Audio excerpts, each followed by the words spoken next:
यह चक्र जो होता है एक बीजपत्री पौधों में अपवाद स्वरूप पाया जाता है। इन पादप के पत्तों में कोशिकाओं का विशिष्ट अवस्था क्रम पाया जाता है।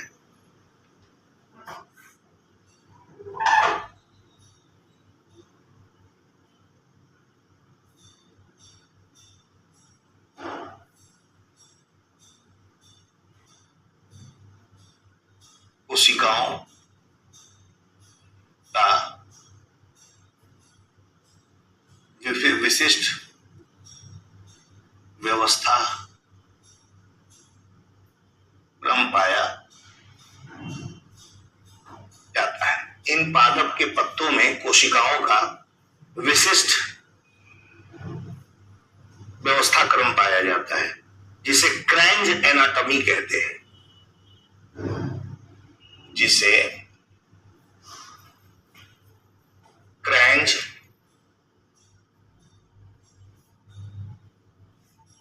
एनाटॉमी कहते हैं। विशिष्ट व्यवस्था क्रम पाया जाता है जिसे हम लोग क्या कहते हैं, क्रैंज एनाटॉमी कहते हैं। इसमें दो प्रकार की कोशिकाएं पाई जाती हैं। देख भी रहे स्ट्रक्चर से आप लोग, इसमें दो प्रकार की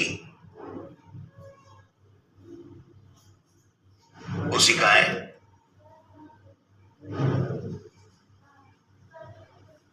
पाई जाती है। इसमें जो होता है ना, दो प्रकार की कोशिकाएं पाई जाती है।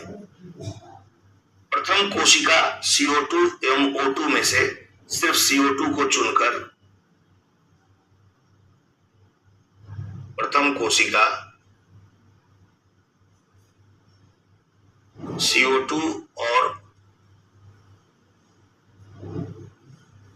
O2 में से सिर्फ CO2 को चुनकर दूसरी कोशिका में प्रवेश कराती है।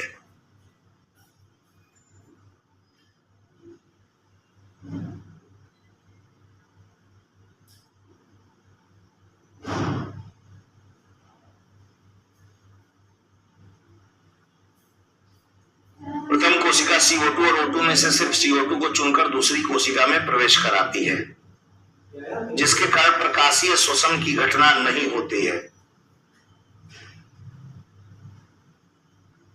जिसके कारण प्रकाशीय श्वसन की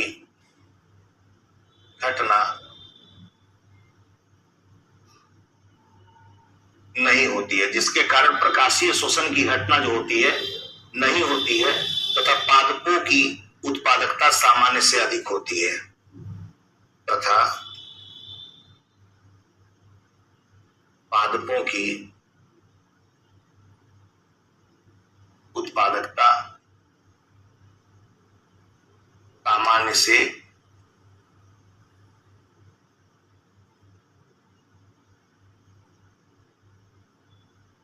अधिक होती है। ठीक है, तो यही क्रिया जो होती है ये आपके C4 साइकिल में संपन्न होती है। एक बार आप देख लें, ये C3 साइकिल है, केल्विन साइकिल कहा जाता है। केल्विन साइकिल में ये प्रोसेस होता है जो मैंने अभी आपको बताया है।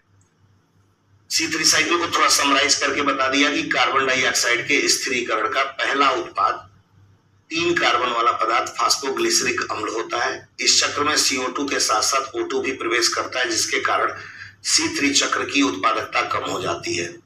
इसके बाद C4 साइकिल है। C4 साइकिल जो होता है ये मीजोफिल कोशिका और फुलाच्छद कोशिका दोनों में पाया जाता है। 2 कोशिकाएं होती है। इसमें CO2 और O2 में से CO2 का चुनाव करता है। CO2 को मीजोफिल सेल से दूसरे सेल में भेजता है। O2 नहीं भाग लेता, प्रकाश की श्वसन नहीं होता है, जिससे उत्पादकता इसकी बढ़ जाती है। ये पूरी प्रक्रिया C4 साइकिल की होती है। C4 पाथवे को हैच एंड स्लैग साइकिल कहा जाता है। 1966 में CO2 के स्थिरीकरण का एक नया प्रकार बताया गया, जिसे हैच एंड स्लैग चक्र कहते हैं। यह चक्र एक बीजपत्री पौधों में अपवाद स्वरूप पाया जाता है। इन पादपों के पत्तों में जो कोशिकाएं पाई जाती हैं उनका विशिष्ट व्यवस्था क्रम पाया जाता है, जिसको हम लोग क्रेंज एनाटॉमी कहते हैं। इसमें दो प्रकार की कोशिकाएं पाई जाती हैं। प्रथम कोशिका CO2 और O2 में से CO2 को चुनकर दूसरी कोशिका में प्रवेश कराती है, जिसके कारण प्रकाशिकीय श्वसन नहीं होता है और पादपों की उत्पादकता जो होती है सामान्य से अधिक हो जाती है बेटा। तो प्रकाशीय श्वसन सामान्य पादप में O2 की मात्रा में वृद्धि होने पर प्रकाश संश्लेषण की प्रक्रिया में ऑक्सीजन प्रवेश कर जाता है, जिसे प्रकाशीय श्वसन कहते हैं। एक शब्द आया ना प्रकाशीय श्वसन, तो प्रकाशीय श्वसन अगर कभी भी पूछा जाए तो मैं बोल दे रहा हूं, नोट करके लिख लीजिएगा इसके नीचे। प्रकाशीय श्वसन क्या होता है लिख लीजिए। सामान्य पादप में O2 की मात्रा में वृद्धि होने पर, सामान्य पादप में O2 की मात्रा में वृद्धि होने पर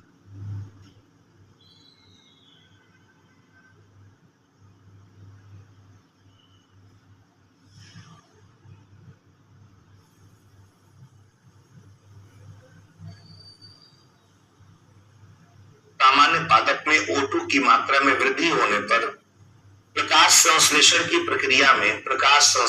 प्रक्रिया में ऑक्सीजन प्रवेश कर जाता है, ऑक्सीजन प्रवेश कर जाता है, जिसे प्रकाशीय श्वसन कहते हैं, जिसे प्रकाशीय श्वसन कहते हैं। इस प्रक्रिया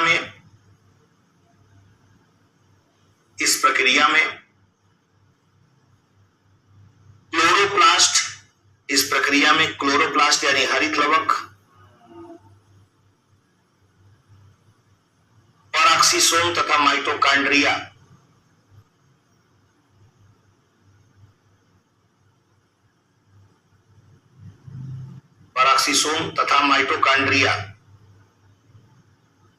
क्रम से भाग लेते हैं।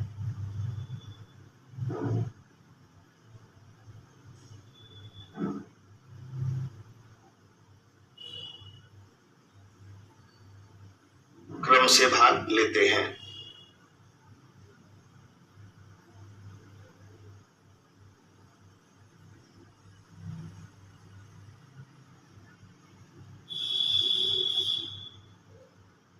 ये तीन तरह के प्रोसेस में कंप्लीट होता है। कार्बन फिक्सेशन होता है, रिडक्शन होता है और रीजनरेशन होता है। पूरा साइकिल अगर मैं बताऊं तो अगर आप समझ सकते हैं तो आप बचा सकते हैं, तो मैं बता देता हूं।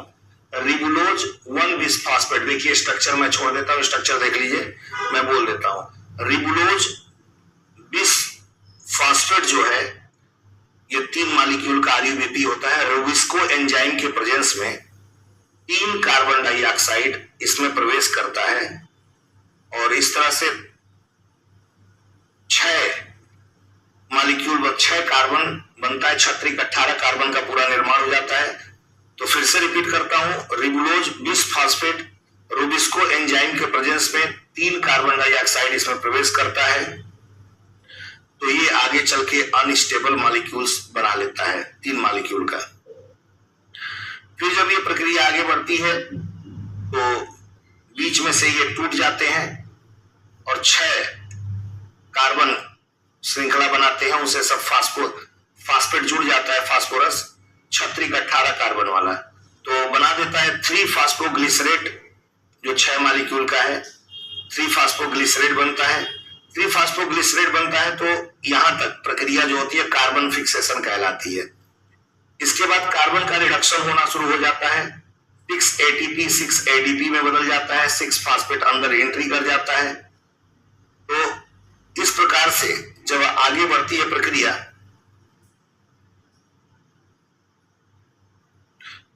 जब आगे बढ़ती है तो 3-फास्फोग्लिसरेट मॉलिक्यूल जो बना लेते हैं उसके बाद 1,3-बिस्फॉस्फोग्लिसरेट बनता है। 1,3-बिस्फॉस्फेट ग्लिसरेट यानी दोनों तरफ फास्फोरस जुड़ जाता है 3 कार्बन से। 1,3-बिस्फॉस्फेट ग्लिसरेट बनता है, एक पहले कार्बन से और तीसरे कार्बन से जुड़ता है, इसलिए 1,3-बिस्फॉस्फेट ग्लिसरेट बोलते हैं। फिर ये प्रोसेस आगे बढ़ता है तो ग्लिसरॉल्डिहाइड 3-फास्फेट निर्मित होता है। ग्लिसरॉल्डिहाइड 3-फास्फेट निर्मित होता है। उस दौरान 6 NADPH 6 NADP में बदल जाता है और 6 फास्फोर इनऑर्गेनिक फास्फेट बाहर निकल जाता है। एक कार्बन बाहर निकल जाता है तो ग्लिसरॉल्डिहाइड 3 फास्फेट का निर्माण होता है। अब यहां से रीजनरेशन हो जाता है, ग्लिसरॉल्डिहाइड 3 फास्फेट बनता है। तो फिर ये चूंकि ग्लिसरॉल्डिहाइड 3 फास्फेट जो होता है ये 5 कार्बन वाला होता है, 5 कार्बन श्रृंखला वाला होता है। तो चूंकि एक निकल गया होता है तो 5 कार्बन श्रृंखला वाला हो जाता है। तो फिर ये आगे चलते हैं तो रीजनरेट कर जाते हैं, यानी 3 श्रृंखला बनाते हैं कार्बन की, लेकिन वह 5-5 कार्बन वाला फास्फोरस से जुड़ जाते हैं और फिर 3 ATP 3 ADP में बदल जाता है और पुनः रिबुलोज बिस फास्फेट का निर्माण हो जाता है। यह पूरी प्रक्रिया केल्विन साइकिल की होती है। हालांकि ये उन विद्यार्थियों के लिए है जो थोड़ा नीट लेवल का पढ़ना चाहते हैं, लेकिन उन विद्यार्थियों के लिए नहीं है जो यूपीएससी की तैयारी करते हैं। ठीक है ना?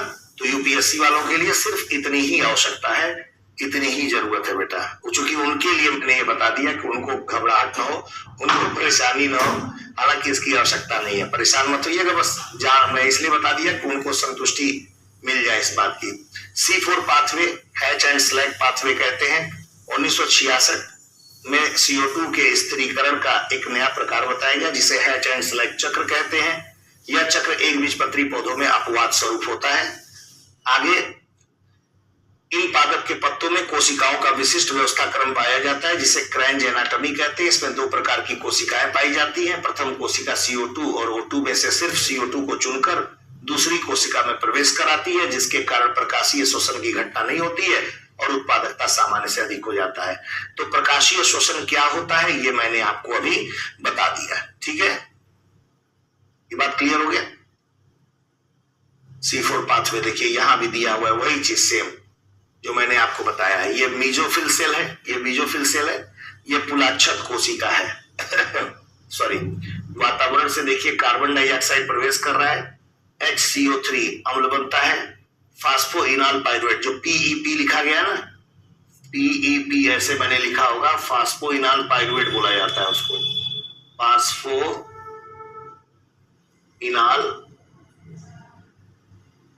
पाइरुवेट कहते हैं। तो ये दोनों आपस में यौगीकरण जुड़कर C4 अम्ल बनाते हैं, इसका परिवहन होता है। तो ये मीजोफिल सेल से अंदर चला आता है, पुलाच्छद कोशिका में C4 अम्ल, डीकार्बोक्सिलेशन होता है यानी कार्बन डाइऑक्साइड निकलता है, C3 अम्ल बनता है, परिवहन होता है, C3 अम्ल का पुनरोद्गम होता है, फिर फास्फोइनॉल पाइरुवेट बनते हैं। तो ये CO2 जब निकल जाता है तो C3 केल्विन चक्र द्वारा यौगीकरण करके वो केल्विन चक्र में प्रवेश कर जाते हैं। यही C4 साइकिल होता है बेटा। ठीक है, ये मीजोफिल सेल और बंडल शीत 2 में पाया जाता है। पुलाच्छद कोशिका और एक और कोशिका देखिए, ये पुलाच्छद कोशिका है, ये मध्योतक कोशिका बोला जाता है। मैंने जो बताया कि वातावरण से CO2 अंदर आता है, HCO3 अम्ल बनता है, फास्फोइनॉल पाइरुवेट से रिएक्शन करते हैं, C4 अम्ल परिवहन करते हुए C4 अम्ल यहाँ पहुंच जाता है बंडल शीत में।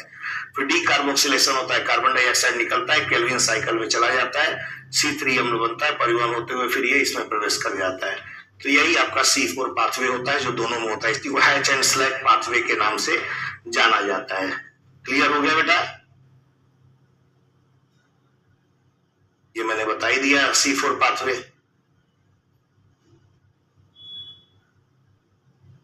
अब एक और चीज इसमें है, आपके इसमें नहीं दिया हुआ लेकिन मैं बोल देता हूं, कैम चक्र, उसको लिख लीजिए कैम चक्र।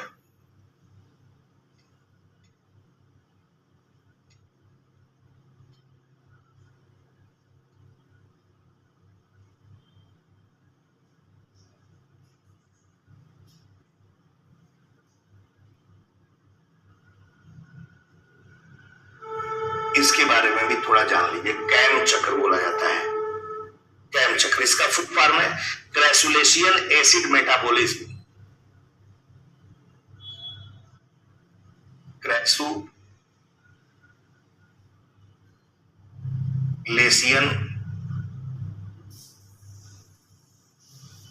एसिड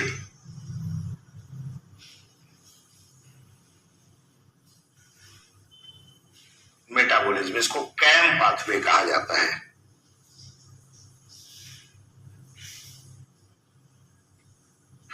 ठीक है, इसके बारे में नोट डाउन कर लीजिए। कुछ सरस सरस पादप उन्हें कहते हैं, जैसे नागफनी, ग्वारपाठा, लिख लीजिए। कुछ सरस पादप जैसे नागफनी,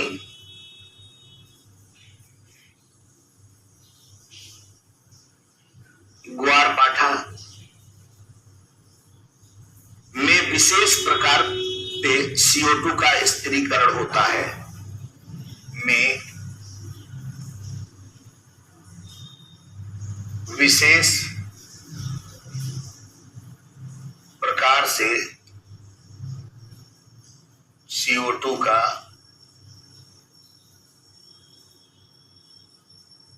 स्थिरीकरण होता है। कुछ विशेष सरस पौधे होते हैं, नागफनी हो गया, ग्वारपाठा हो गया, इनमें विशेष प्रकार से CO2 का स्थिरीकरण होता है, जिसके कारण पौधे शुष्क और गर्म वातावरण में भी जीवित रहते हैं। आगे लिख लें, जिसके कारण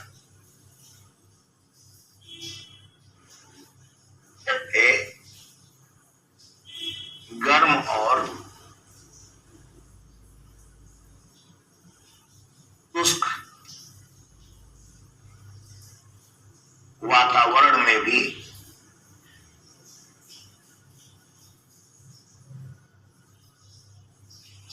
जीवित रहते हैं, जिसके कारण गर्म और शुष्क वातावरण में भी जीवित रहते हैं। इन पौधों में जल के संरक्षण के लिए रंध्र दिन में बंद रहते हैं।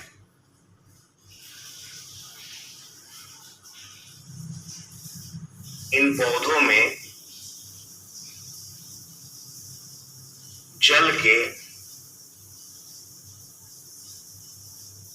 संरक्षण के लिए रंध्र दिन में बंद रहते हैं। रंध्र जो होता है पत्तियों में पाया जाता है, वाष्पोत्सर्जन क्रिया में मदद करता है। रंध्र वैसे तो रात्रि में बंद होते हैं और दिन में खुलते हैं प्रकाश संश्लेषण की क्रिया के दौरान, लेकिन जो कैम पाथवे वाले प्लांट होते हैं उनमें रंध्र दिन में बंद रहते हैं, क्योंकि उस समय गर्मी और बहुत ज्यादा गर्म वातावरण होता है, तो जल का संरक्षण करना होता है। तो जल के संरक्षण के लिए रंध्र दिन में बंद रहते हैं और रात में खुलते हैं। और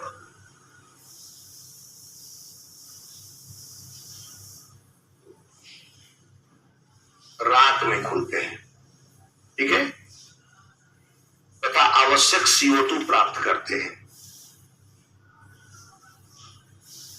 तथा आवश्यक CO2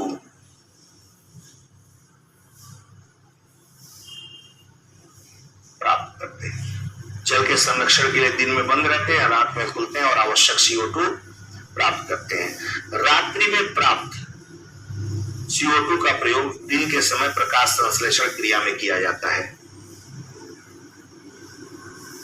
रात्रि में प्राप्त CO2 का प्रयोग दिन में प्रकाश संश्लेषण क्रिया में किया जाता है। तो जो रात्रि में प्राप्त CO2 होता है, रात्रि में प्राप्त CO2 का प्रयोग जो होता है दिन के समय प्रकाश संश्लेषण की क्रिया में किया जाता है। इसके कारण मरुस्थलीय पादपों में कई तरह के अनुकूलन देखे जाते हैं। इसके कारण मरुस्थलीय पादपों में कई प्रकार के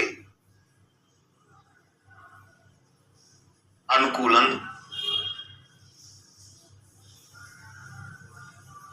देखे जाते हैं। इसके कारण जो है मरुस्थलीय पादपों में कई प्रकार के अनुकूलन देखे जाते हैं, जैसे पत्तियों का कांटों में परिवर्तन होना,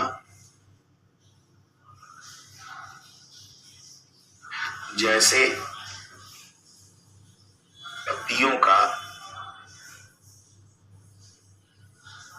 कांटों में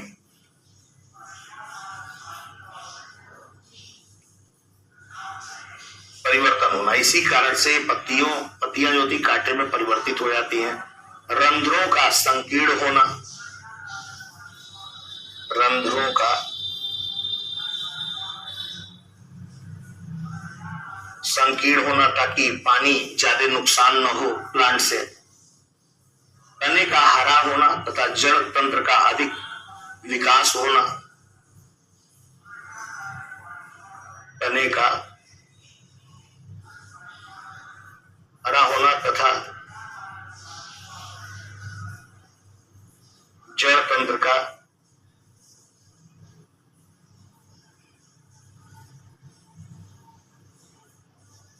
अधिक विकास होना इत्यादि। तो ये सब जो होता है कैम पाथवे के कारण होता है। अनुकूलन लाने में ये मदद करते हैं इन पौधों में। पत्तियां कांटों में परिवर्तित हो जाती हैं, रंध्र संकीर्ण हो जाते हैं, तना जो होता है वो हरा हो जाता है, क्योंकि तने द्वारा ही प्रकाश संश्लेषण होता है, तो तने जो होते हैं वो हरे हो जाते हैं। जड़ तंत्र का अधिक विकसित हो जाना होता है। तो इस तरीके से ये जो कैम पाथवे है ये संपन्न होता है। तो यानी नागफनी हो गया, ग्वारपाठा हो गया, विशेष प्रकार के कार्बन डाइऑक्साइड का स्थिरीकरण होता है इसमें, जिसके कारण पौधे जो होते हैं गर्म और शुष्क वातावरण में भी जीवित रहते हैं। और इन पौधों में जल के संरक्षण के लिए रंध्र जो होते हैं दिन में बंद रहते हैं और रात्रि में खुलते हैं तथा आवश्यक CO2 प्राप्त करते हैं। रात्रि में प्राप्त CO2 का प्रयोग दिन में प्रकाश संश्लेषण क्रिया में किया जाता है। इसके कारण मरुस्थलीय पादपों में कई प्रकार के अनुकूलन देखे जाते हैं, जैसे पत्तियों का कांटों में परिवर्तन होना, रंध्रों का संकीर्ण होना, तने का हरा होना और जड़ तंत्र का अधिक विकसित होना, ये सब होता है बेटा। तो ये कैम पाथवे के रूप में इनको हम लोग जानते हैं। ठीक है, अब एक आपको होमवर्क के रूप में देते हैं, अगर नहीं आएगा तो आप हमसे पूछिएगा अगले डाउट सेशन में। होमवर्क ले लीजिए और उसको करिएगा। C3 प्लांट के कम से कम 5 नाम, C3 प्लांट के, C4 प्लांट के कम से कम 5 और अधिक से अधिक जितना लिख सके। C4 प्लांट कौन कौन से होते हैं, और कैम पाथवे के कम से कम 5 नाम, इससे संबंधित पौधों का नाम लिखना है। C3 पौधे कौन होते हैं, C4 पौधे कौन होते हैं, कैम पाथवे के पौधे कौन होते हैं, उनके 5 नाम कम से कम और अधिक से अधिक जितना भी आपको आ जाए 5 नाम कम से कम लिखना है। ये होमवर्क है आपका। ठीक है, अब प्रकाश संश्लेषण को प्रभावित करने वाले कारक क्या होते हैं। प्रकाश संश्लेषण की दर अगर ज्यादा है तो प्रकाश की तीव्रता जो होगी वह भी ज्यादा होगी। यानी प्रकाश जो होता है, प्रकाश संश्लेषण को प्रभावित करने वाले कारकों में अगर देखा जाए तो प्रकाश संश्लेषण को प्रभावित करने वाले कारकों में प्रकाश भी आता है। पहला नाम है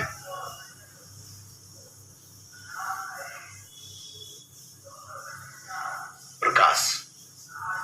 प्रकाश संश्लेषण की क्रिया जो होती है यह दृश्य प्रकाश यानी 3600 एंगस्ट्रॉम से 7600 एंगस्ट्रॉम की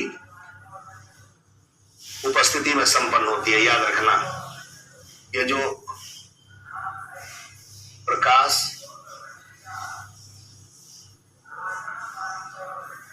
संश्लेषण की क्रिया है ये 3600 एंगस्ट्रॉम से 7400 एंगस्ट्रॉम, जो प्रकाश संश्लेषण की जो क्रिया होती है दृश्य प्रकाश में 3600 एंगस्ट्रॉम से 7400 एंगस्ट्रॉम में संपन्न होती है।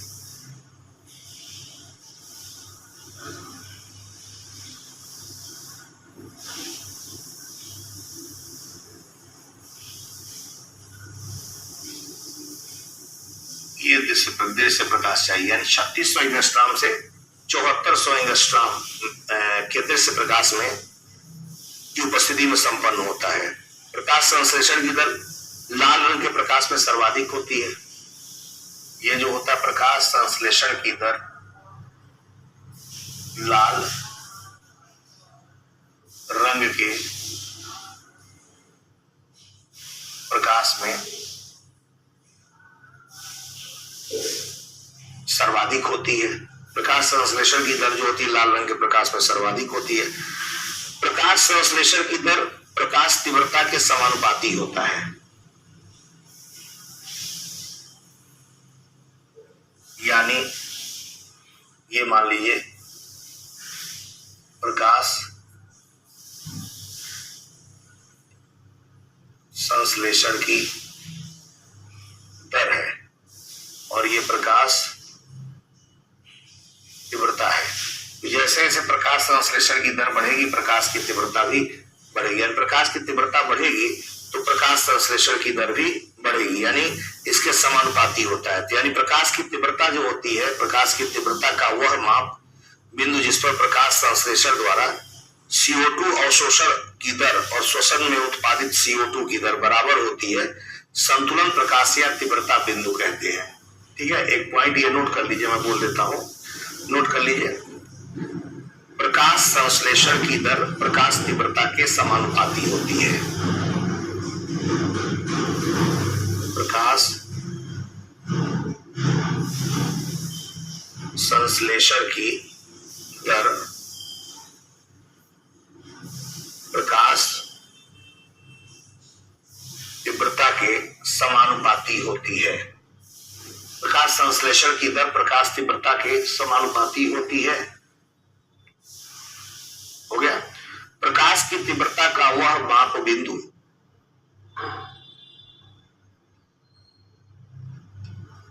प्रकाश की तीव्रता का वह माप बिंदु प्रकाश की तीव्रता का वह माप बिंदु जिस पर प्रकाश संश्लेषण द्वारा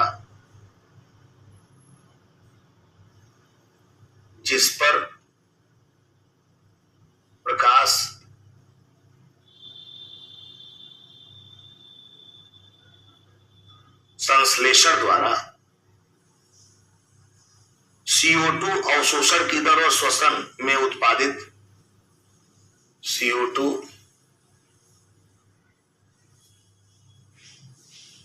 अवशोषण की दर और श्वसन में उत्पादित CO2 अवशोषण की दर और श्वसन में उत्पादित CO2 की दर बराबर होती है। श्वसन में उत्पादित CO2 की दर बराबर होती है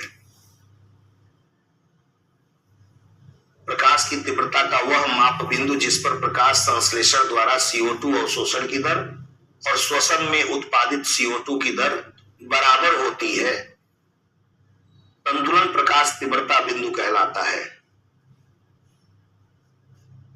संतुलन प्रकाश तीव्रता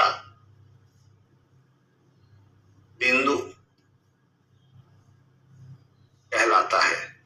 तो इस प्रकार से आप देख पा रहे हैं प्रकाश संश्लेषण को प्रभावित करने वाले कारकों में प्रकाश की एक महत्वपूर्ण भूमिका होती है। देखिए ताप जो होता है यह भी प्रकाश संश्लेषण को प्रभावित करने वाले कारक होते हैं। दूसरा है ताप भी प्रकाश संश्लेषण को प्रभावित करता है। जैसे 30 से 35 डिग्री सेल्सियस पर प्रकाश संश्लेषण की दर अधिकतम होती है, याद रखिएगा। 30 से 35 डिग्री सेल्सियस तापमान पर प्रकाश संश्लेषण की दर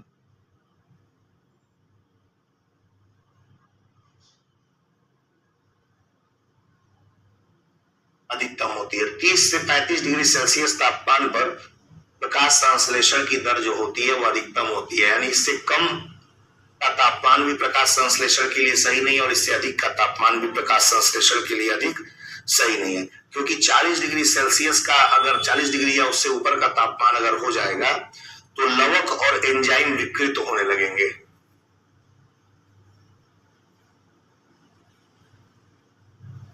चालीस डिग्री सेल्सियस या ऊपर के तापमान में लवक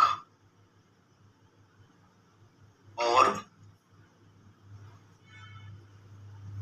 एंजाइम विकृत होने लगेंगे,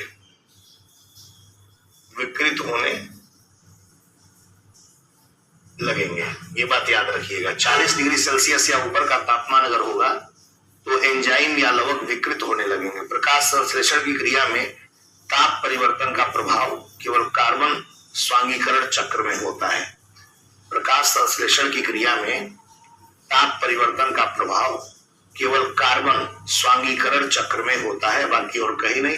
तो तापमान भी प्रकाश संश्लेषण को प्रभावित करने वाले कारकों में से एक है। कार्बन डाइऑक्साइड तीसरा अगर देखें तो कार्बन डाइऑक्साइड भी प्रकाश संश्लेषण की दर को प्रभावित करता है। सामान्य रूप से वायुमंडल CO2 की सांद्रता 0.03 होती है, ये तो आपको पता है। 0.03% वायुमंडल में CO2 होता है, 0.03% वायुमंडल में CO2 होता है, जो कि परिवर्तनशील है। ये क्या है? परिवर्तनशील है, यानी परिवर्तन होता रहता है। ये इसका मानक है कि इतना वायुमंडल में पाया जाएगा। CO2 की सांद्रता बढ़ने से प्रकाश संश्लेषण की दर में वृद्धि होती है। अगर CO2 की सांद्रता बढ़ती है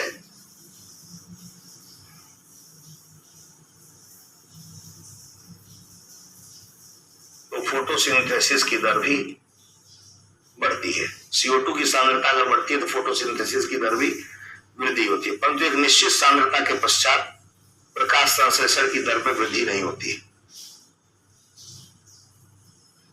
किंतु एक निश्चित सांद्रता के पश्चात प्रकाश संश्लेषण की दर में वृद्धि नहीं होती है। अगर एक निश्चित सांद्रता तक अगर बढ़ जाए CO2 तो प्रकाश संश्लेषण की दर में वृद्धि नहीं होगा। तो दैट्स व्हाई CO2 भी प्रकाश संश्लेषण की क्रिया को प्रभावित करता है। जल भी CO2 की प्रक्रिया को प्रभावित करता है। चौथा पॉइंट अब यही मैं लिख देता हूं।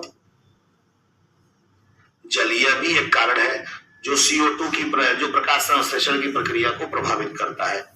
जल के अभाव में प्रकाश संश्लेषण की दर कम हो जाती है। अगर याद रखना, जल अगर कम हो तो फोटोसिंथेसिस भी कम हो जाएगा। जल अगर कम होगा, जल की कमी अगर हो जाएगी तो प्रकाश संश्लेषण की दर भी कम हो जाएगी। ये बात भी आपको ध्यान में रखना है। ये सभी के सभी प्रकाश संश्लेषण को प्रभावित करने वाले कारक है, क्योंकि वाष्पोत्सर्जन कम करने के लिए रंध्रों के बंद होने के कारण CO2 की पूर्ति कम होती है। अगर चूंकि जल कम करना है तो आपको रंध्र को बंद करना पड़ेगा, जिससे CO2 की पूर्ति कम होगी और प्रकाश संश्लेषण की दर प्रभावित होगी। तो इस तरह से आप देख पा रहे हैं कि प्रकाश संश्लेषण को प्रभावित करने वाले कारक कौन है। ये मैंने आपको बता दिया। प्रकाश संश्लेषण की दर बढ़ती है, प्रकाश की तीव्रता का प्रकाश संश्लेषण के प्रति दर पर प्रभाव। जैसे जैसे प्रकाश तीव्रता बढ़ेगी प्रकाश संश्लेषण बढ़ेगा, एक सीमा तक बढ़ता है, फिर उसके बाद वो सब रुक जाता है। प्रकाश प्रभावित करता है प्रकाश संश्लेषण की दर को, तापमान प्रभावित करता है, कार्बन डाइऑक्साइड और जल। ये बात पूरा क्लियर हो गया होगा बेटा? एकदम क्लियर हो गया ना? ठीक है, ओके। अब आते हैं हम लोग प्रश्न पर, देखते हैं, प्रश्नों पर चलते हैं। सबसे पहले हम लोग इसके विस्तृत उत्तरीय प्रश्न देखेंगे। प्रकाश संश्लेषण की दर पर प्रकाश का क्या प्रभाव पड़ता है, ये मैंने आपको बता ही दिया। प्रकाश संश्लेषण के संदर्भ में C4 पद को समझाइए, ये भी बता दिया। प्रकाश संश्लेषण किसे कहते हैं, उदाहरण सहित समझाइए। प्रकाश शोषण मैंने आपको नोट डाउन करा है, केल्विन चक्र को स्पष्ट कीजिए, ये भी मैंने बता दिया। ये प्रश्न भी आप कर लेंगे। अब आइए इसके बहुविकल्पीय प्रश्नों पर हम लोग ध्यान देते हैं। पहला प्रश्न है, प्रकाश संश्लेषण के संदर्भ में निम्नलिखित कथनों पर विचार कीजिए। ठीक है, पहला, प्रकाश संश्लेषण की प्रक्रिया द्वारा ऑक्सीजन गैस तथा कार्बोहाइड्रेट बनता है। दूसरा, ये बात तो सही है, मैंने रिएक्शन पहले ही बताया है, पत्तियों के अलावा पादपों के दूसरे हरे भागों में प्रकाश संश्लेषण होता है। दोनों सही है। कौन सा कथन सही है पूछा है तो 1 और 2 दोनों इसके राइट आंसर है। ठीक है, प्रकाश संश्लेषण के संदर्भ में। नेक्स्ट क्वेश्चन, निम्नलिखित में से कौन से प्रकाश संश्लेषण के लिए आवश्यक है? ए, पहला क्लोरोफिल, दूसरा सूर्य का प्रकाश, तीसरा कार्बन डाइऑक्साइड, चौथा जल। तो इस आधार पर देखेंगे तो प्रकाश संश्लेषण के लिए आवश्यक क्लोरोफिल भी है, सूर्य का प्रकाश भी है, कार्बन डाइऑक्साइड भी है, जल भी है, यानी चारों इसका राइट आंसर है। नेक्स्ट, पादप के किस भाग द्वारा प्रकाश संश्लेषण हेतु वायु से कार्बन डाइऑक्साइड ली जाती है? तो ये मैंने अभी बताया है, रंध्र। ये पत्तियों में पाया जाता है, रंध्र जो है पत्तियों में रंध्र होता है जो वाष्पोत्सर्जन की क्रिया में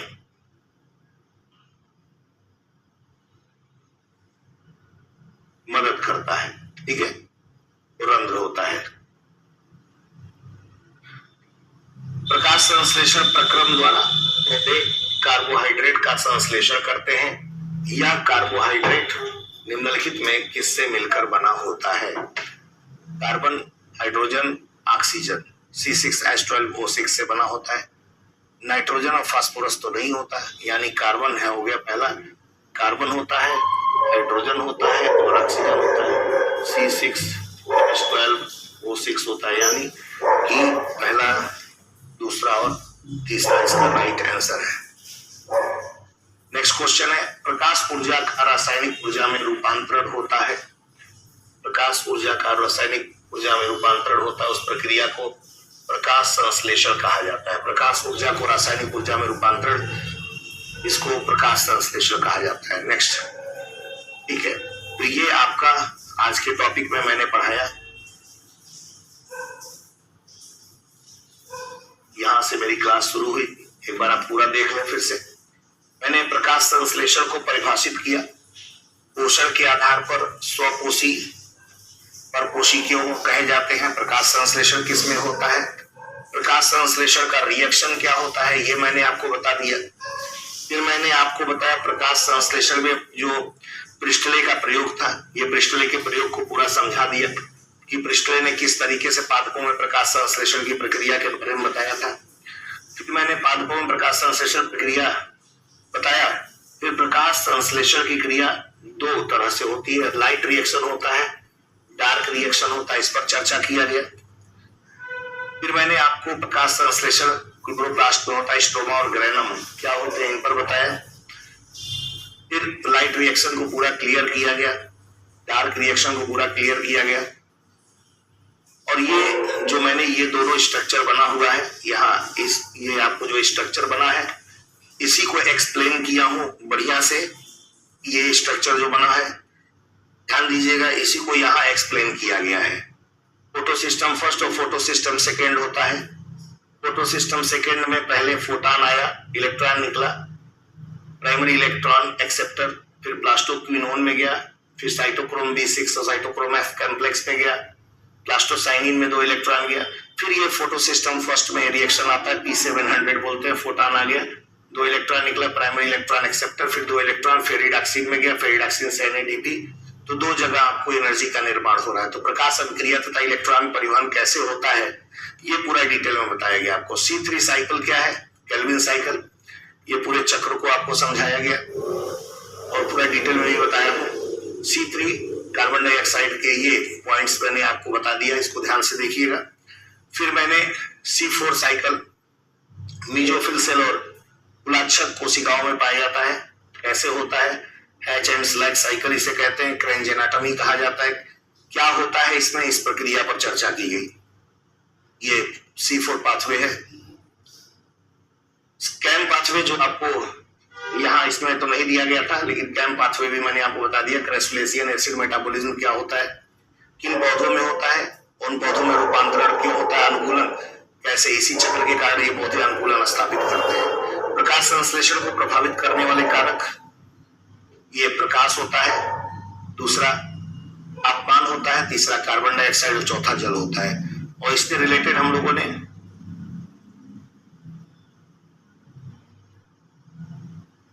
प्रश्नों को भी कर लिया, जो बहुविकल्पीय प्रश्न होते हैं। ठीक है, तो अब ये हम लोगों ने कंप्लीट कर लिया। तो आशा ही नहीं, पूरा विश्वास है कि आप लोगों को पूरा का पूरा प्रकाश संश्लेषण को कम से कम अच्छी तरीके से समझ में आ गया होगा। चलिए यहीं अपनी वाणी को मैं विराम देता हूं और